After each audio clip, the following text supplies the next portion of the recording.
Palestine ജനതയ്ക്ക് ഐക്യദാർഢ്യം പ്രകടിപ്പിച്ച് കോൺഗ്രസിന്റെ ആഭിമുഖ്യത്തിൽ മാനിഷാദ കൂട്ടായ്മ സംഘടിപ്പിച്ചു. കോതമംഗലത്തും പരിപാടി ഉണ്ടായിരുന്നു.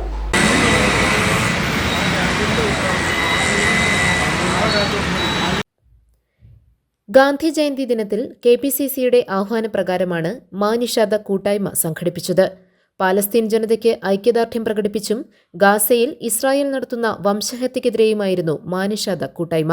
കോതമംഗലത്ത് കോൺഗ്രസ് കോതമംഗലം കവളങ്ങാട് ബ്ലോക്ക് കമ്മിറ്റികൾ സംയുക്തമായി സംഘടിപ്പിച്ച കൂട്ടായ്മയുടെ ഉദ്ഘാടനം KPCC അംഗം AG ജോർജ് നിർവഹിച്ചു. ആയിരക്കണക്കിന് ജനങ്ങളെ കൊന്നൊടുക്കിയിട്ടുള്ള ഇസ്രായേലിൻ്റെ ക്രൂരമായ നടപടികൾക്കെതിരായിട്ടുള്ള രീതിയിലേക്ക് ഇന്ത്യൻ നാഷണൽ കോൺഗ്രസ് പ്രതിഷേധിക്കുകയും അനുശോചിക്കുകയും ചെയ്യുന്ന ഒരു ദിനമായിട്ട് മഹാത്മാഗാന്ധിയുടെ ഈ ഒരു ജന്മദിനത്തെ നമ്മൾ ആഘോഷിക്കുകയാണ്. നമുക്കറിയാം, മഹാത്മാവിൻ്റെ ചരിത്രത്തെക്കുറിച്ച് നമുക്കറിയാം. ഇന്ന് ഇന്ത്യ ഭരിക്കുന്ന മോദി സർക്കാർ മഹാത്മാഗാന്ധിയെ തിരസ്കരിക്കുന്നതിൽ ഒട്ടനവധി പരിപാടികൾ എത്തുന്നുണ്ട്. അദ്ദേഹത്തെ വെടിവെച്ചു വന്നിട്ടുള്ള ഗോഡ്സെയുടെ പ്രതിമ പോലും ഉയർത്തിപ്പിടിച്ചുകൊണ്ടുള്ള സംഗതിയാണ് മുന്നോട്ട് പോകുന്നത്.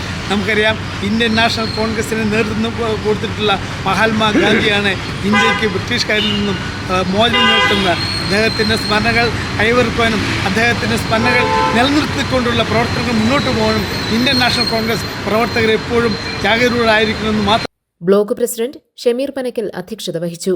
Babu Elias, KP Babu, PP Uduppan, Abu Moideen, PAM Basheer, MS Eldhose, MM Praveen തുടങ്ങിയവർ പ്രസംഗിച്ചു. GTV news, Kothamangalam.